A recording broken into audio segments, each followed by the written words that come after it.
Muy buenas noches.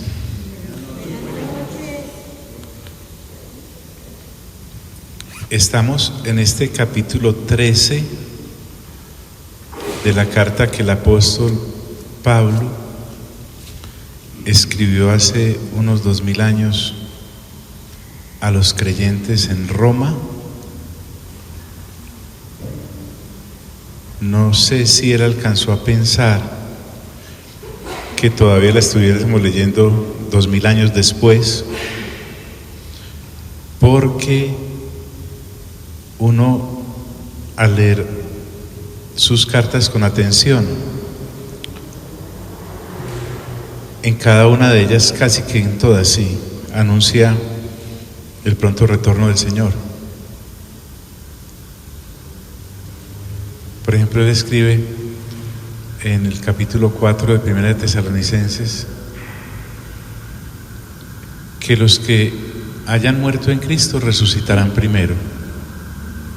Y como él estaba vivo, dice, y luego los que estemos vivos seremos transformados para reunirnos juntamente con ellos. La urgencia, ¿no? Y existe también la otra gran posibilidad, y es la de la muerte, que nos puede llegar en cualquier momentico. Uno piensa que el que vaya en esa ambulancia es el otro, pero en cualquier momento puede ir uno. De manera que no tenemos que estar esperando ese día de su retorno solamente, sino estar bien para nuestra partida.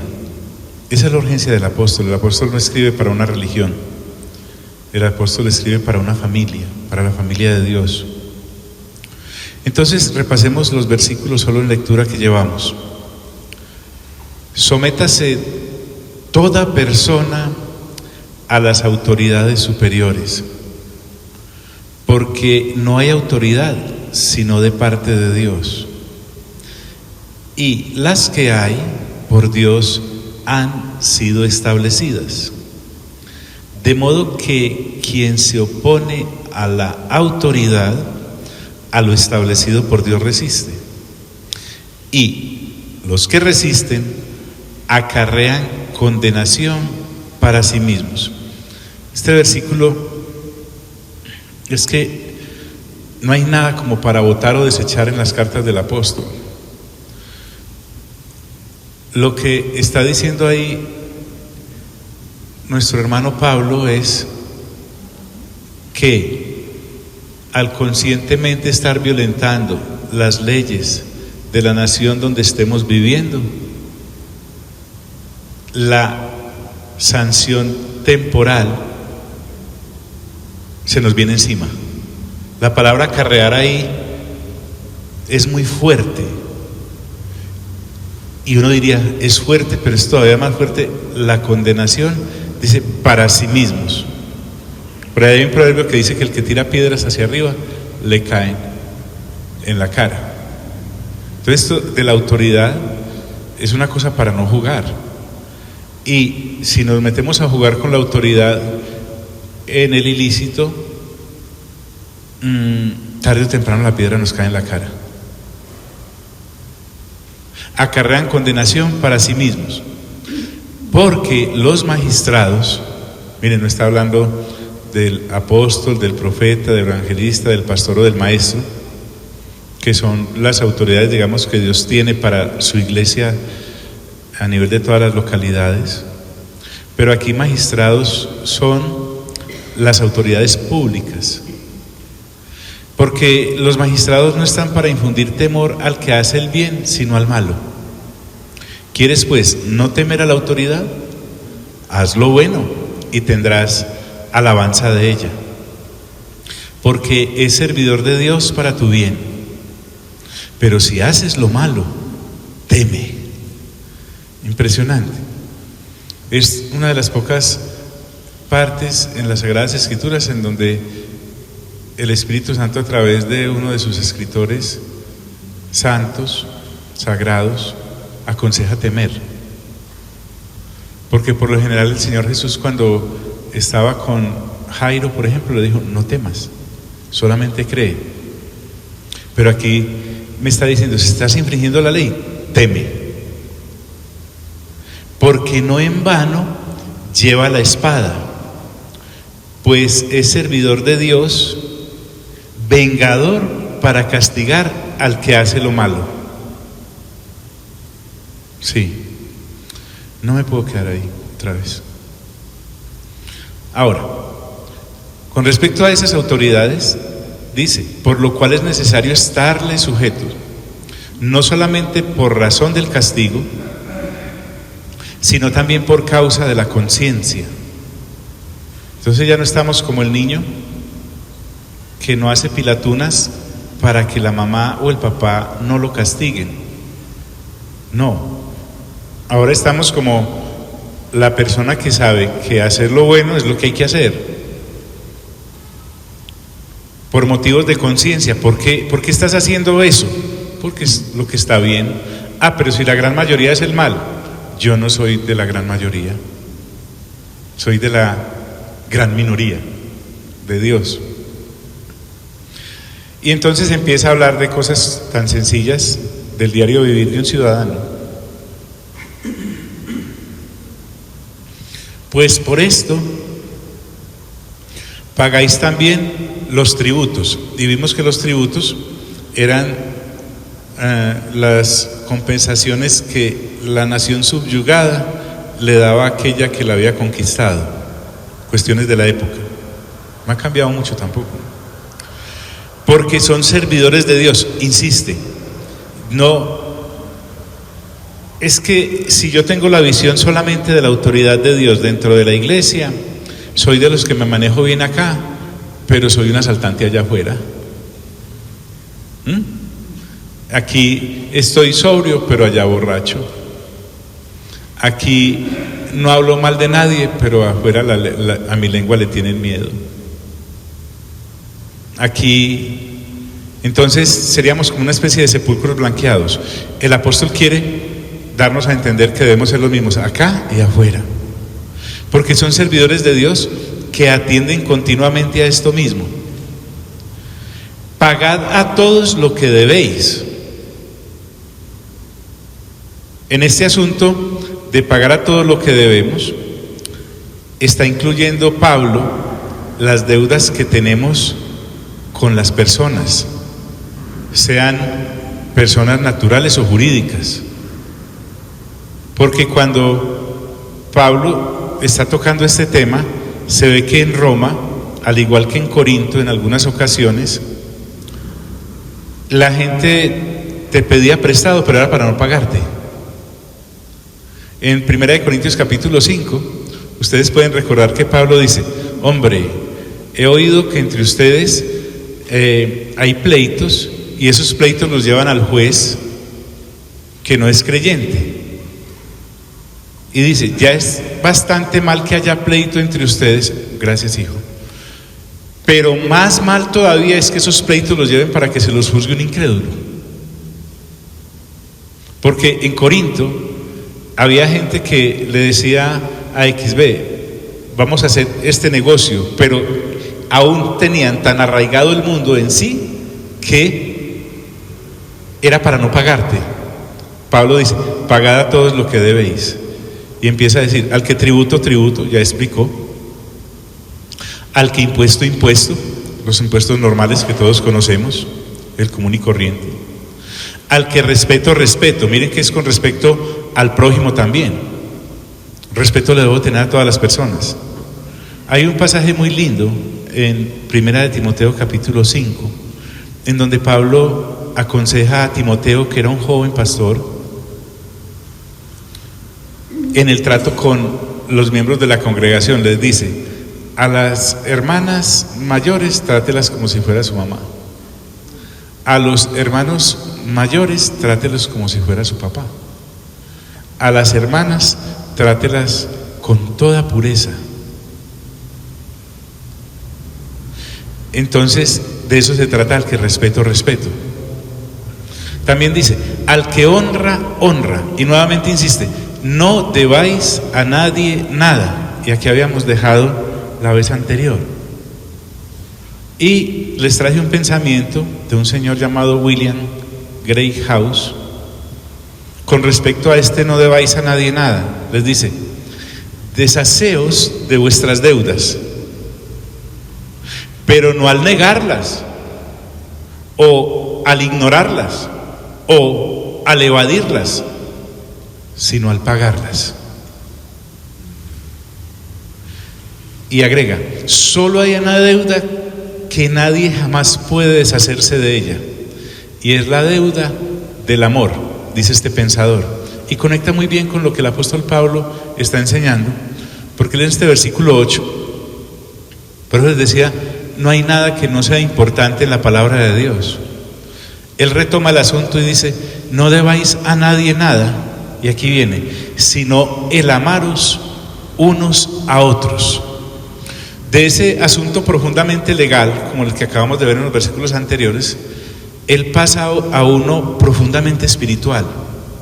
Porque si yo le leo esto a alguien que no es creyente, jamás ha oído mencionar el ágape, él puede imaginarse cualquier cosa romántica. No. Aquí Pablo retoma el ágape, porque el ágape es el aceite que toda relación debe tener para evitar el roce dañino. Y es extraordinario que me diga que este ágape me sirve para relacionarme con el estado en el que vivo, con la ciudad en la que vivo. Por allá hay un pasaje en Jeremías, capítulo 29, versículo 11. El capítulo 29 de Jeremías narra una situación muy difícil para el pueblo de Israel, porque Dios, a raíz de la desobediencia de ellos, permitió que fuesen llevados cautivos a Babilonia. Durante 70 años, les dijo, estarán 70 años esclavos. O sea, hubo una generación y media que se perdió ahí, sancionando el pecado de estos padres. Imagínate eso. Cosas que yo haga en esta generación, en la mía, puede afectar a mis hijos y a mis nietos.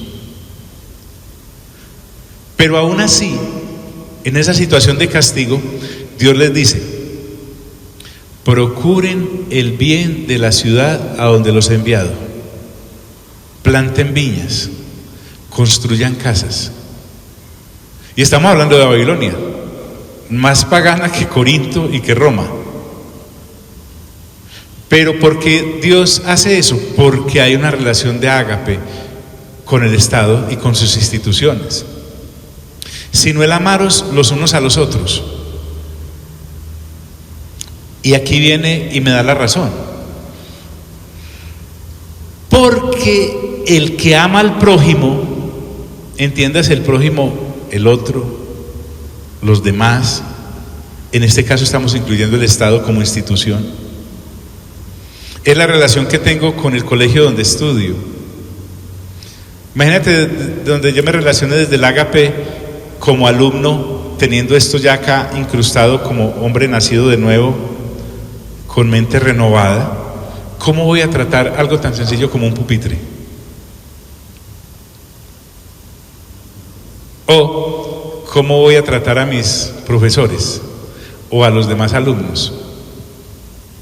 Es que el ágape se entiende hasta cómo trato una silla. Hay falta de ágape en el chicle que pego debajo de la silla. Sí. Hay falta de ágape en la botella que dejo tirada después de haber comprado allá en la neverita. O en el reguero que dejo. Hay falta, en esa, hasta allá quiere llegar. ¿Cómo voy a tratar el establecimiento o la universidad donde estudio, la empresa donde trabajo? Es impresionante. Esto tiene más de profundo que uno se pueda imaginar. Porque el que ama al prójimo, dice, ha cumplido la ley. Y esta sí es una tremenda. ¿No he dicho? Con ese versículo, en la parte final, tiene uno. ¿A qué ley se refiere ahí? Como me está hablando del ágape, obviamente se está refiriendo primero a la ley de Dios. el decálogo. Se está refiriendo a la ley mosaica, que recuerden que no fue derogada.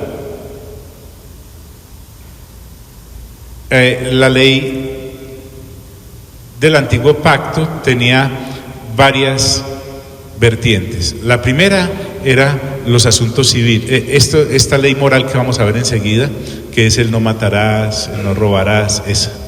Pero también estaba la ley civil. Si mi burro se chocó con el tuyo, te pago la reparación, aunque sea reversando, ¿cierto? Y estaba la ley de salud pública, cuando decía no consumas determinados alimentos, porque es que recuerden que estaban en un desierto y no había los frigoríficos de ahora. Entonces, cualquier cosa se podía convertir en una epidemia. Esas dos partes, digamos que han pasado. ¿Por qué? Porque ya tenemos un Estado que se preocupa por regular esas cosas. Pero la ley moral no ha pasado. O sea, los 10 mandamientos siguen vigentes en lo que nos corresponde. Ha cumplido la ley. Y aquí viene a explicarnos, pues, por si de pronto uno dice, más desmenuzadito, por favor, apóstol Pablo. Que él dice con mucho gusto. ¿Por qué? He aquí la razón. ¿Por qué me dice usted que si yo amo al prójimo he cumplido la ley? Dice, con mucho gusto. Dice, porque, 2 puntos, no adulterarás. Y aquí está tomando Pablo todo el vasto lote y terreno de los asuntos sexuales. Llevemos ese no adulterarás a todas las esferas del comportamiento sexual. Fornicación, todas estas cosas que vemos en las cartas. Él está siendo global, pero nosotros nos podemos dar el lujo de ser específicos, porque si estamos cumpliendo con lo de la lectura juiciosa, para nosotros la sola mención de este aspecto sexual incluye el mental, incluye el léxico, incluye lo que vemos. Casi que estamos tocando con lo que él nos va a anunciar a continuación, un aspecto que yo no sé si a todo el mundo le ocupe, y es la santidad. El apóstol Pedro dice, sin santidad nadie verá al Señor. También dice, sed santos como yo soy santo en toda vuestra manera de vivir. Créanme que hay un momento en el proceso de madurez como creyentes que el asunto de la santidad se te vuelve una obsesión, no de santurronería ni de sepulcro blanqueado, sino de Señor, lo único que yo tengo que para brindarte a ti es mi manera de vivir. ¿Qué le puedo ofrecer a Dios? Plata. No necesita. ¿Qué le puedo ofrecer a Dios? Conocimiento. De mi parte, no necesita. ¿Qué puede hacer un apóstol por el Señor, por ejemplo? Como misionario ir a fundarle una iglesia, no necesita. El Espíritu Santo la funda prácticamente solo.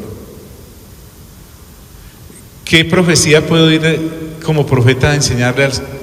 No necesita profecía. En él se resume toda la profecía. O como evangelista, ir a contarle al Señor Jesús, venga, usted debería conocer un poquito más de Jesús, no me da, ¿cierto? Como pastor, Señor Jesús, usted necesita como estar pastoreadito, usted de pronto se me descarga, no da. O como maestro, ¿qué le voy a enseñar? Nada.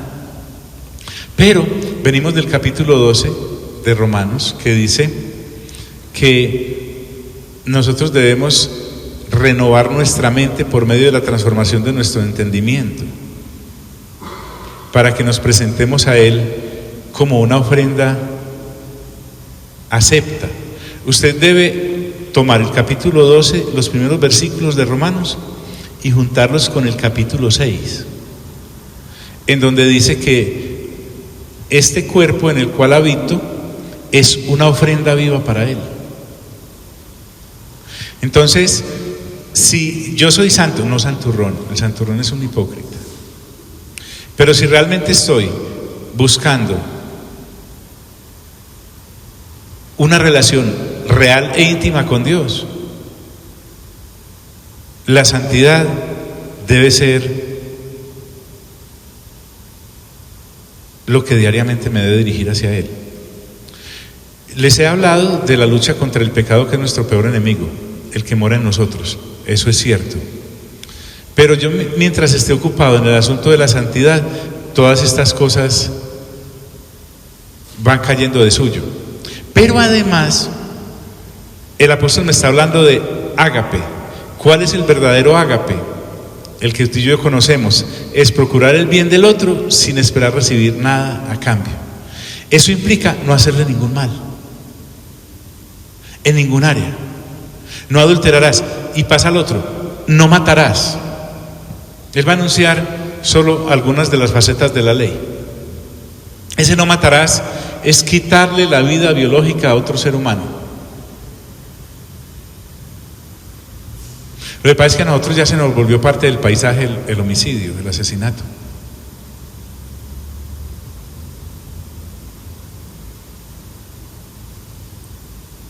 No matarás. Pasa otro, no hurtarás. Son los delitos contra el patrimonio ajeno.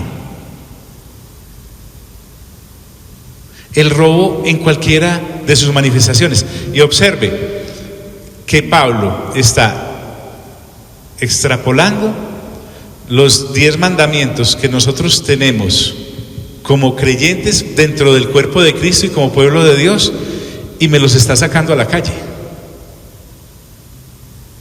¿Te parece impresionante? Me los está sacando a la calle. Y lo que me está diciendo es, con ese rasero va a calificarse la vida del creyente y del no creyente.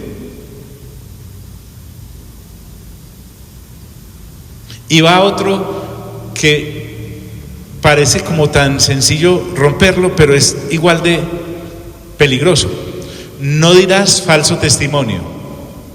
Es todo aquello que atenta contra la vida y honra de las personas. Escarbar la vida de la gente para exhibir sus trapos de inmundicia. La escoria, que está en todo ser humano. Si yo me pongo a buscarte y esculco, te encuentro. Si tú me esculcas y me encuentras. Pero el falso testimonio es algo tan popular, tan del día, tan sencillo. Pero no podemos olvidar de dónde venimos. Miren, él me viene diciendo: no debáis a nadie nada, sino el amaros unos a otros, porque el que ama al prójimo ha cumplido la ley. Porque no adulterarás, no matarás, no hurtarás, no dirás falso testimonio, y ahora agrega, no codiciarás. No codiciarás es no anhelar lo que ya tiene dueño. Resumámoslo así. Si usted va a Éxodo capítulo 20 o a Deuteronomio capítulo 4, donde se enumeran básicamente los mandamientos, va a encontrar que hasta el trabajador del otro, la trabajadora del otro, el burro del otro. Uy, me salvé, no dijo los otros. Pablo, como está de afán, parece decir, y cualquiera otro mandamiento. ¿Cuántos enumeramos ahí? Cuéntenos por favor. Y cualquiera otro mandamiento. 5. O sea que faltaron 5. No, ahí están. En esta parte, mete los otros.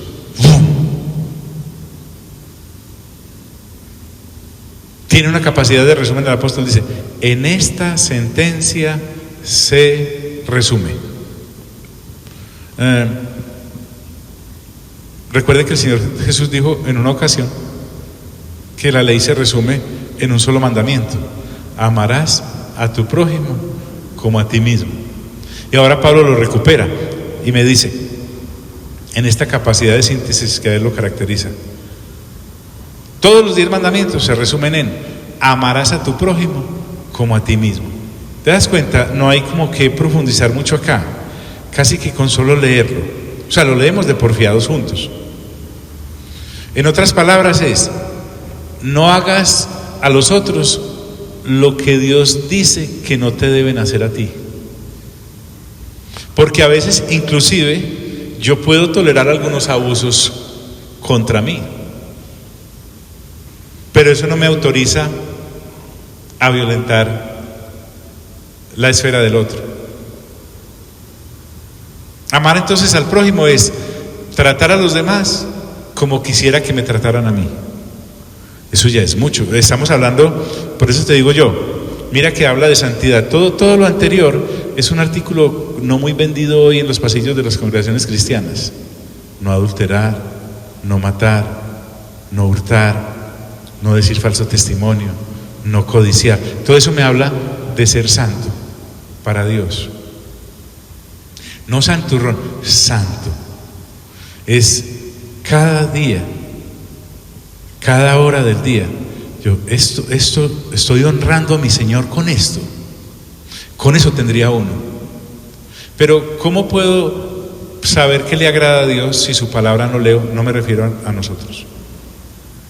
¿Cómo puedo saber qué le agrada a Dios si vivo de una prédica esporádica y con los superficiales que son ahora algunos, daría lo mismo no escucharlas?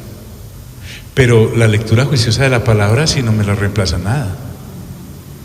La palabra siempre me va, es como el espejo, espejito, espejito, en la mañana. Ese espejo a ti te dice cómo estás, si estás como para salir o no. Entonces cuando tenemos la palabra acá, por esa lectura constante, no tenemos ni siquiera que llamar a ayuda a otros municipios a ver si esto está bien o está mal. Ya sé. Si mi hijo o mi hija vienen a decirme, papá, esto está, ay, espérate, yo consulto, a ver, no sé, yo apenas voy en Proverbios, no te sabría decir. Nos ocupamos tanto de lo que eterno no es, mientras que lo que tenemos que dispensarle a la gente es eternidad. Pero aquí estamos hablando que Pablo, hablándome del Estado, se me mete de una forma tan íntima a la vida que me deja prácticamente expuesto. Y eso, como dice una amiguita mía, está bien. Entonces dice, y cualquier otro mandamiento en esta sentencia se resume: amarás a tu prójimo como a ti mismo. En el capítulo 13 de Primera de Corintios, Pablo desmenuza lo que es el ágape, lo que resiste el ágape, lo que no hace el ágape y lo eterno que es el ágape. Aquí, en esta carta, a partir del versículo 10 de este capítulo 13, él vuelve y lo toma. El amor no hace mal al prójimo. Entonces pongámoslo en palabras de mandamientos. El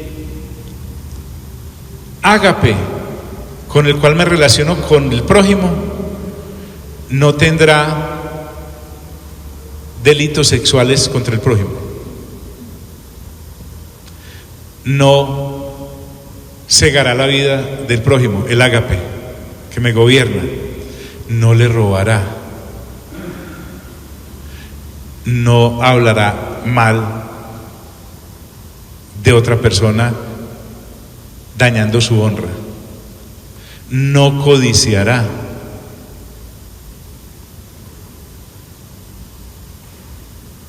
Para eso, si estás enamorado de un vehículo, para eso están las agencias, allá hay 0 kilómetros. O hay compraventas con gente que ya salió de ellos, pero yo ¿para qué me voy a ir a chuzarle las llantas al tuyo? Es impresionante. hasta dónde se mete. Y cualquier otro mandamiento en esta sentencia se resume: amarás a tu prójimo como a ti mismo. Entonces ahí viene, el ágape no hace mal al prójimo. Si yo me relaciono contigo en ágape, automáticamente no soy dañino en nada para ti. Y lo mejor, ni para mí. Y lo mejor aún, estoy representando bien a Dios. Es fuerte, fortísimo. Y vuelve e insiste, me trae lo de la ley. Así que el cumplimiento de la ley es el amor. El cumplimiento de la ley es el amor. Recuerdan que los judíos, entendiendo mal la ley, quisieron utilizarla para no haciendo estas cosas salvarse, pero por su naturaleza caída, aunque quisieran cumplirla, terminaban debiendo algún mandamiento y por lo tanto todo el peso de la ley les caía encima. Porque es que el asunto con estos mandamientos es que puedo cumplir 11, puedo cumplir 9, pero con el uno que no cumpla, la sentencia para todas estas cosas es la misma: la muerte. Impresionante. Pero si he nacido de nuevo y estoy renovando entendimiento, yo ya no cumplo los mandamientos para salvarme, porque eso es imposible, sino que ahora, porque soy salvo y la salvación fue por gracia, los puedo cumplir, porque en mi antigua naturaleza no los podía cumplir. Si yo estoy navegando en esta situación de el violentar los mandamientos, tendría que tener un acto serio conmigo mismo y con la palabra de Dios y con el Espíritu Santo. Venga, evaluemos si yo nací de nuevo o estoy fingiendo, porque es fácil, y le estoy metiendo a Dios gato por liebre. ¿Sabe por qué es ese dicho? Porque usted toma un conejo y le quita la piel y todo y lo cocina, y un gato exactamente son iguales. Usted viene a distinguir que comió gato cuando ya se lo comió, porque resulta que las costillas del gato son casi planas, por eso es que meten por cualquier hueco, mientras que las del conejo son redonditas, pero saben igual de delicioso. De más que no habrá comido uno por ahí ¿Usted cree pues que todo fue siempre allí en crepes? No, señor. Así que el cumplimiento de la ley es el amor. El amor es que es algo que me supera. Ahora, Pablo quiere afianzar esto bien. Él está desesperado porque entendamos.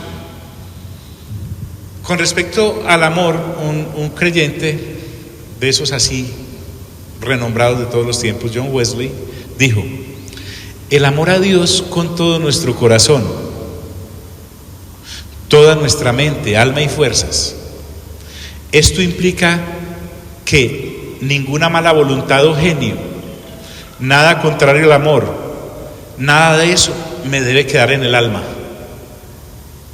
Además que todos mis pensamientos y palabras y acciones deben ser gobernados por el amor puro de Dios. Wow. Cuando uno lee el Evangelio de Juan, primera, segunda y tercera carta, a un Apocalipsis que son escritos por él mismo, se da cuenta el amor constante ministrado de parte de Dios hacia nosotros y de nosotros hacia Él y por ende a los demás. Pero ahora Pablo va más allá, él no se queda ahí. Pablo nos quiere recordar lo que Pedro dijo por allá: somos peregrinos y ¿qué? Y extranjeros. Pablo parece decirnos a continuación: ¿hasta cuándo no vas a entender, querido lector, que desde que naciste de nuevo tú no eres de aquí?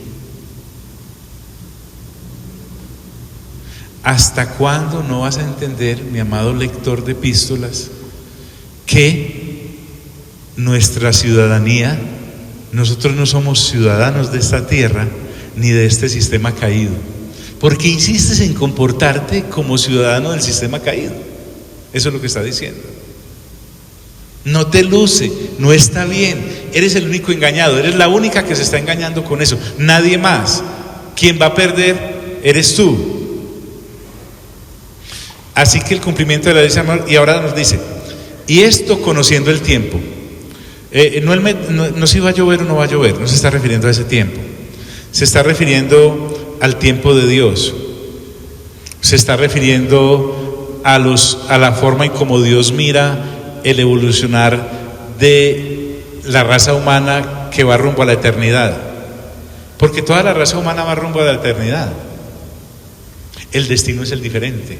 El viernes hacíamos el énfasis en que el infierno es real. Totalmente real. Cuando Pablo dice, y esto conociendo el tiempo, él se está refiriendo al retorno de Cristo.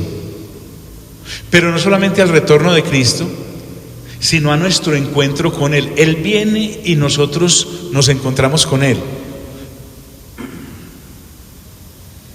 Está refiriéndose a la llegada del mundo venidero. Esto que nosotros ahora vivimos en lo temporal es falso. Tan falso que tiene un Dios con D pequeña mentiroso. Tiene a Satanás como padre de mentira a cargo. Y el Señor Jesús dijo acerca de Satanás, no hay nada de verdad en él. Nada. Todo es mentira. Entonces nos rige, cualquiera sea la generación que nos corresponda, si fuese hace 2000 años, hace 500, hoy, es la llegada del mundo venidero que para nosotros es el aliciente de transitar por esta tierra. O sea, si después de conocer a Cristo, tú y yo, todavía nuestra motivación son las cosas temporales, no hemos entendido gran parte del Evangelio, por lo menos un 99%. Porque para nosotros el aliciente de estar arrastrando todavía este cuerpo y esta existencia temporal es por la eternidad que nos está esperando. Y uno nota que la eternidad no está en las conversaciones de muchos, de la gran mayoría. Del ataúd todo para acá, nada del ataúd por allá. Podemos tener la teoría, claro, ahora que hemos leído mucho, pero es que de nada me sirve la teoría si no vivo conforme a ella. Entonces, nuestros comportamientos temporales deben ser eternos porque hacia la eternidad vamos. Vuelvo y te digo, el apóstol nos está diciendo, no somos de aquí, no eres de aquí, John Freddy, que no eres de acá, no eres de acá, tú eres de allá. Y vuelvo al punto del capítulo 12, donde nos dice que debemos transformar nuestra mente para vivir de manera diferente a los que viven de acuerdo con el sistema caído y a la naturaleza caída. Entonces, cuando él me dice, y conociendo el tiempo, se está refiriendo al tiempo de Dios, que está divinamente determinado en las Sagradas Escrituras y que se incrusta en la vida temporal del hombre, en su cronos.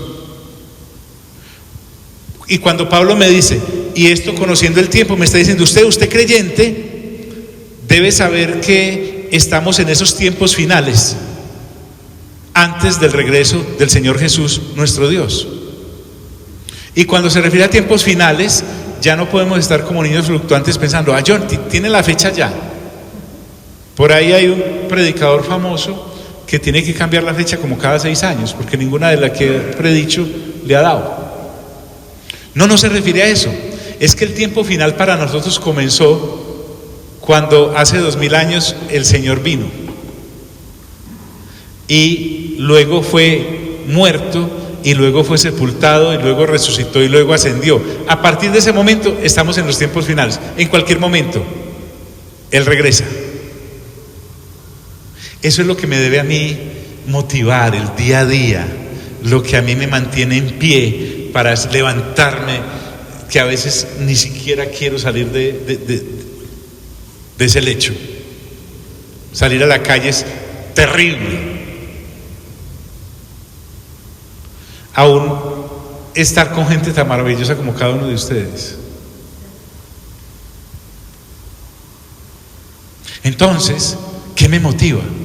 El compañerismo, un servicio, un culto, una alabanza. No, me motiva es saber hacia dónde voy. ¿Qué ocurre cuando esa no es mi motivación? Significa que me radiqué aquí. Estoy tan radicado aquí, en mi nichito familiar, con mis hijitos y con mi mamita y con mi papito y con mis amiguitos y mi esposita y mi esposito, que perdí el horizonte. Conociendo el tiempo. Mire qué interesante. Y esto conociendo el tiempo, dice el apóstol, que es ya hora de levantarnos del sueño. Aquí me está hablando de una modorra en la que vive el sistema caído. Están completamente absortos en sí mismos. Es el sueño de aquellos que no conocen a Dios y están viviendo una pesadilla. Están sumidos en no esperar nada, mientras que nosotros lo estamos esperando todo. Es que no es aquí. Tú encuentras la injusticia por todos lados, aún entre nosotros mismos.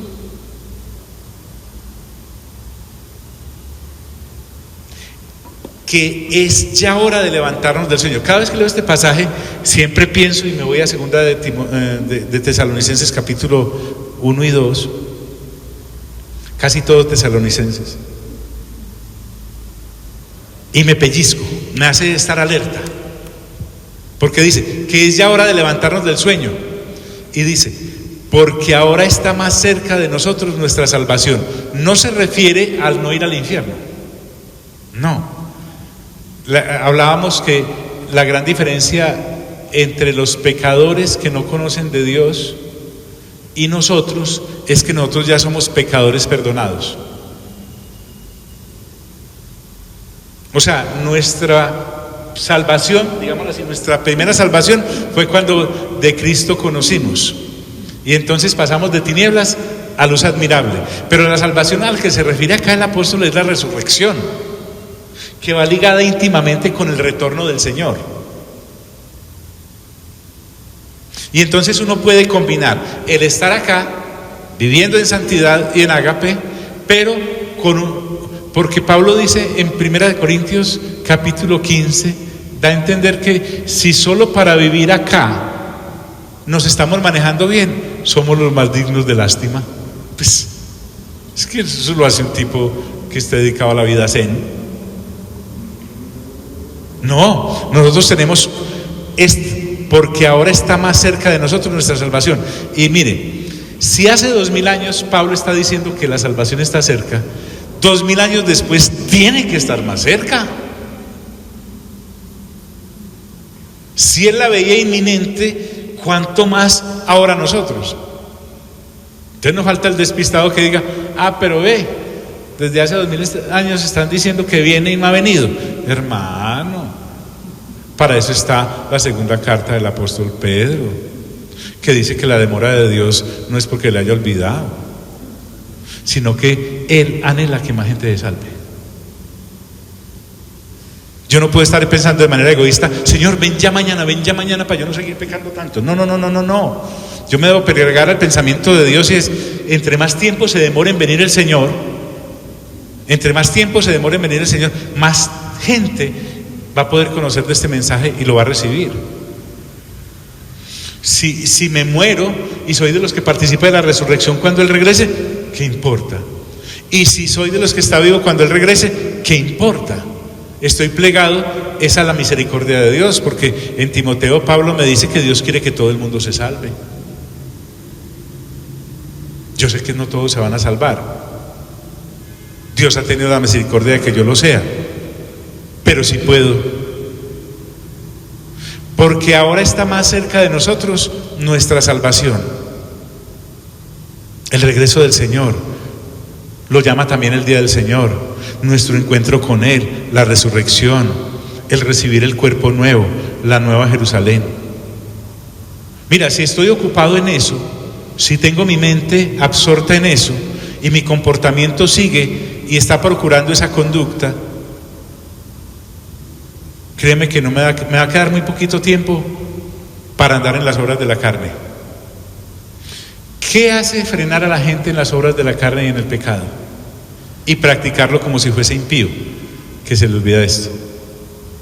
O lo conoce, pero piensa que no es para él o para ella, porque ahora está más cerca de nosotros nuestra salvación que cuando creímos.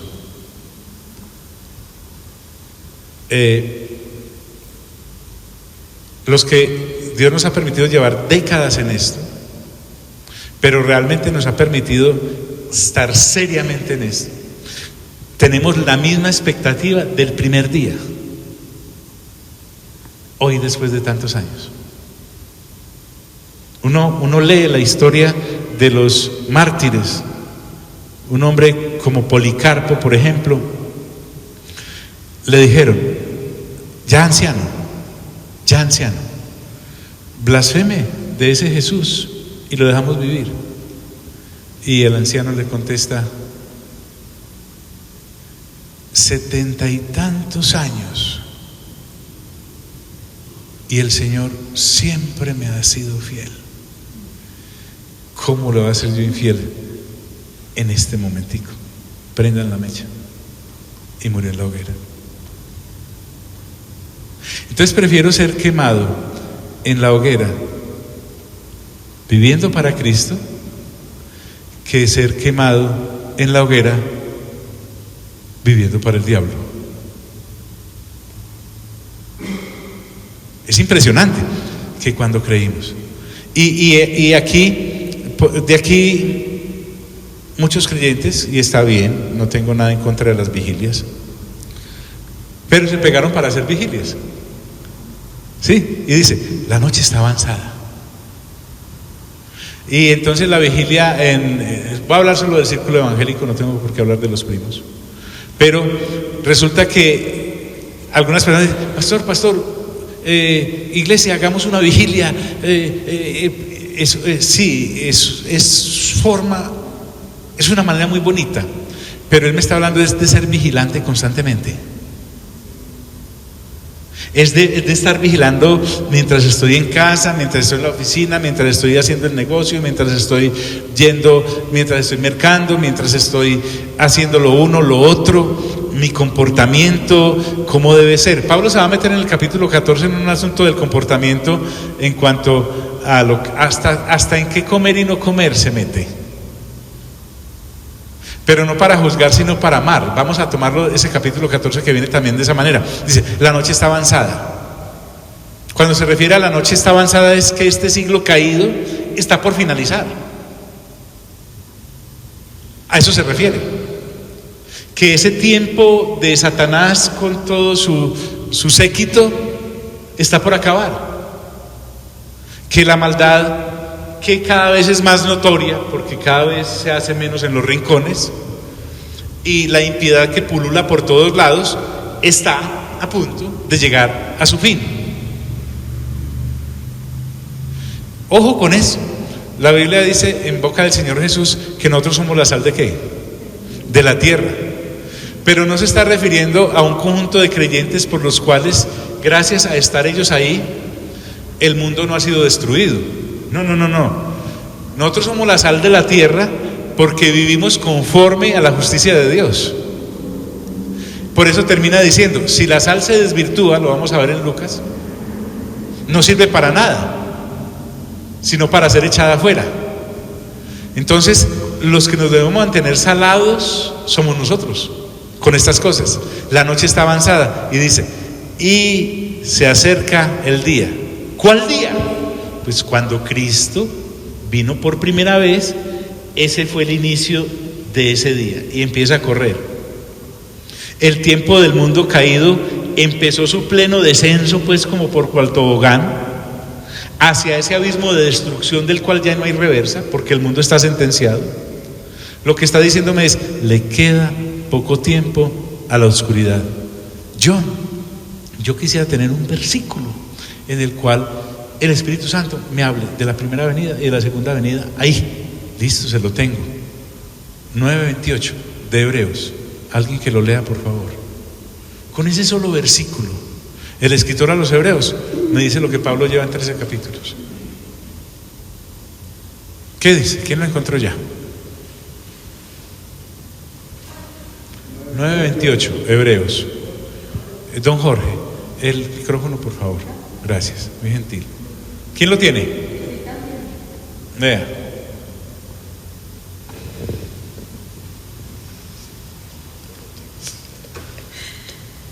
Así también Cristo fue ofrecido una sola vez para llevar los pecados de muchos. Eso fue en la primera venida.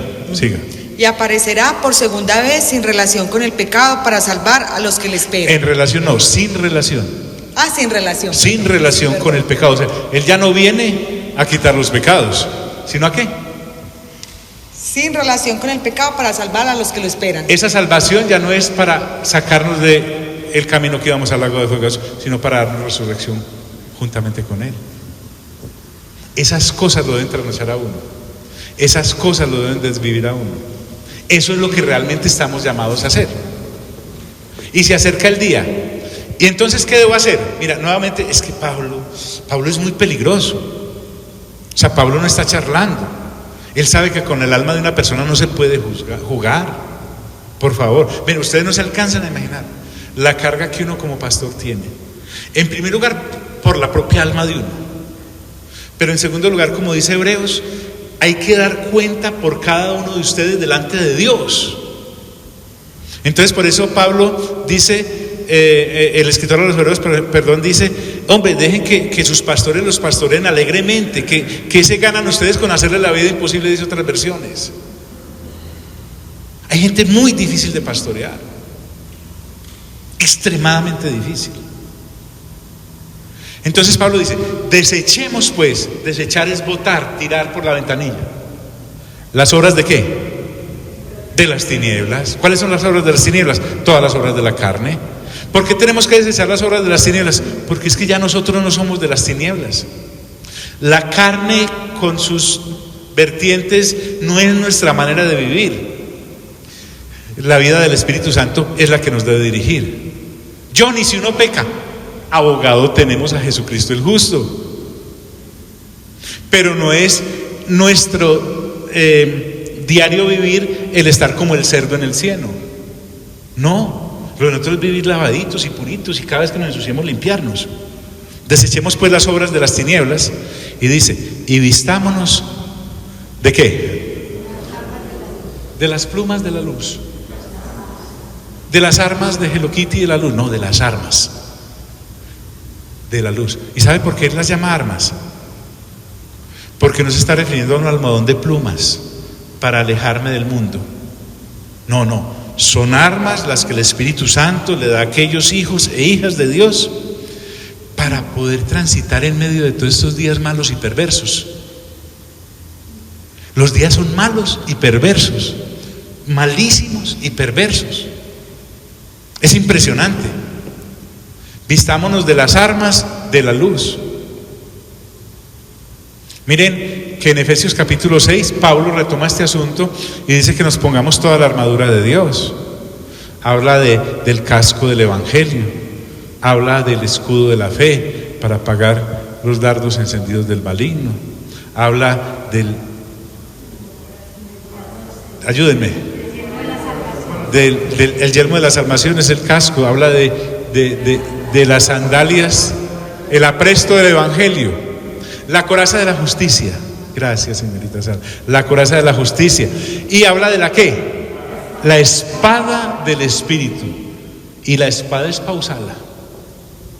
Y entonces en estos días nos dábamos cuenta que, si se da cuenta usted, la armadura de Dios te protege todo, pero no hay protección para la espalda. ¿Y sabe por qué? Porque Pablo está tomando la figura del soldado romano que sale a la guerra y, como no tiene nada que lo proteja en la espalda, yo peleo en esa lucha espalda con espalda, porque yo lo estoy protegiendo a él y él me está protegiendo a mí. ¿Sí me hago entender? Es vital. Entonces no es como un niño en la mañana como si yo fuera uno de los vengadores diciendo, no, es vivir la vida del Espíritu. Pablo lo ilustra con los elementos de la armadura de un soldado romano, pero no significa eso, sino una manera de vivir, un estilo de vida. Esas son mis armas. Y vistámonos las armas de la luz. Dice, andemos como de día, como cuando a uno lo están viendo. Porque es que somos hijos de ¿qué? De luz. Puede ser ese día no haya luz, haya un apagón, pero usted es hijo de luz en medio de la tiniebla. ¿Cómo será eso? Dios, deme algunos ejemplos de cómo es ser un caminante de día. Dice, con mucho gusto, honestamente. La honestidad con H es vivir acorde con la vida de Dios que decimos haber abrazado. Es ser consecuentes con esto que digo creer. Y esto para los romanos era además una bofetada que los despertaba, porque al que está bien dormido hay que despertarlo porque se está quemando. Y agrega, él dice, no en glotonerías. Pensemos muy bien en lo de hace 2000 años que ocurría en Roma, en Palacio. Eran las bacanales que esa gente hacía. A usted lo invitaban a una de estas fiestas y tenía que ir preparado para terminar en una orgía, para comer hasta vomitar, porque era exagerada la glotonería que allí se cuenta en los anales de la historia, que la gente se metía el dedo a la boca para vomitar y poder seguir comiendo. Esos banquetes eran cosas desaforadas. Si hoy en día le estorba a uno un baile del que antes uno disfrutaba y salía borracho y vomitado y todas esas cosas, ahora imagínense una cosa de esas en la que nadie sabía en qué lecho quedaba. Pablo le está escribiendo a esa gente, pero hoy no estamos lejos de esto. Pero por favor, no es sino bajar unas calles después del servicio. A nuestros hijos e hijas no las están invitando ahora a una fiesta para tener una vigilia. Hay gente malvada y perversa sobre nuestros hijos y nuestras hijas tratando de tragárselos. No en glotonerías. Y añade, y borracheras, excesos en las bebidas embriagantes. Es lo mismo de hoy, sigue siendo lo mismo de hace 2000 años. No en lujurias, porque es que en estos encuentros romanos lo uno derivaba de lo otro. La promiscuidad sexual era a todo nivel.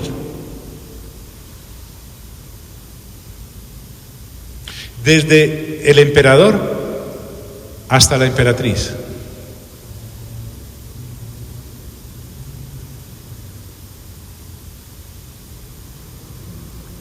No me diga que después de ciertos tragos sus amigos borrachos van a seguir viendo a su esposa como la santa que es. No, se pierde la noción, se pierde el dominio propio. Pablo le está diciendo a los creyentes en Roma, y si eso es hace 2000 años, ¿qué tal que esa gente viniera hoy en día aquí a un fin de semana en Medellín? Qué pena con ellos. Se sobrepasa en excesos. Y habla de lascivias. Está hablando de las sensualidades y los desenfrenos que rodeaban todas esas reuniones. Pero también Pablo salta a otras obras de la carne, no en contiendas. Está hablando de peleas, roces, divisiones y envidias. Es otra forma de enumerarme los 10 mandamientos. La envidia por las cosas que hay en la vida del otro y que no existen en la mía. Y ahora me dice algo tremendo. Y aprovechemos hoy. ¿Cuál es el problema? Terminemos esta carta. sino vestidos ¿de quién? Del Señor Jesucristo. Una cosa es entrar a tu vestir y ponerme tu ropa. Otra cosa es vestirme de ti. Mire qué interesante. Hay que cambiar los ropajes de la oscuridad enumerados en todas esas conductas que Pablo lo está haciendo de manera ilustrativa. No diga decir, no, es que mientras no sean lujurias, ni orgías y todas esas cosas. No. Usted sabe dónde están las otras listas. En Romanos, están en Marcos, están en todas partes. Hay que cambiar los ropajes de la oscuridad por los de la luz. Te decía que es como entrar al ropero de Dios, no para usar solo sus virtudes, el amor, el gozo, la paz, la paciencia, la benignidad, la bondad, la fe, la mansedumbre y la templanza, sino a ser como Él. Quiero, Pablo, que ustedes sepan, es lo que le está diciendo a los romanos, que ustedes tienen acceso al trono de Dios para ser como Él. No es como disfrazarnos de Cristo, porque cuando uno va disfrazado, el disfraz uno se lo quita tarde o temprano. No es disfrazarme de Cristo, es ser como Jesucristo. Es ser como Jesucristo. Y me gusta este término que usa a continuación: y no proveáis para los deseos de la carne. Impresionante. Impresionante esto. No proveer es no alimentar las obras de la carne, no hacer provisión para ellas. O sea, lo que Pablo está diciendo es: un creyente genuino no tolera las obras de la carne, ni en él, mucho menos. Es como, suponte que tú entras al supermercado, vas para un paseo. ¿Y recuerdas cuando éramos paganos? El mercado era muy importante, pero ¿qué era más importante para ese paseo? Dígalo. El trago. Y lo mismo da trago, sea Tapetusa o el más caro de los licores. De eso mismo me está hablando. Tráigalo a su vida diaria, porque es que recuerde que estamos de paso. Este no es nuestro destino. Nosotros no debemos proveer para los deseos de la carne absolutamente nada. No dejes espacio oscuro en la agenda para las obras del pecado, para los deseos de la carne. Que esas obras de la carne van a estar siempre presentes en este cuerpo hasta que recibamos el cuerpo que es. Por eso no debemos alimentar esas obras de la carne.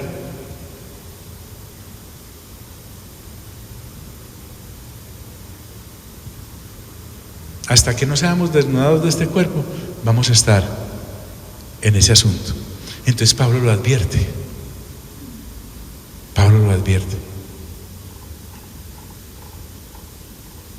Bueno, amado Padre Celestial, a ti sea toda la honra. Amado Señor Jesús, a ti sea toda la gloria. Amado Espíritu Santo, a ti sea todo el honor. Qué carta tan impresionante. Gracias por permitirnos renovar entendimiento. Gracias por no permitirnos disfrazar estas verdades de academia teológica, sino de realidad y de verdad, de llevarlas aquí dentro, Señor, porque queremos ser y manifestar lo que tú eres en nosotros. Queremos vestirnos de ti, como dice el apóstol Pablo. Queremos vestirnos del Señor Jesucristo, ser Él, como Él, en toda nuestra manera de vivir. Aquí, en los pasillos de las congregaciones y afuera, en nuestro comportamiento en la ciudad y en el Estado. En el nombre glorioso de Cristo Jesús. Amén, amén y amén. Dios nos bendiga a todos.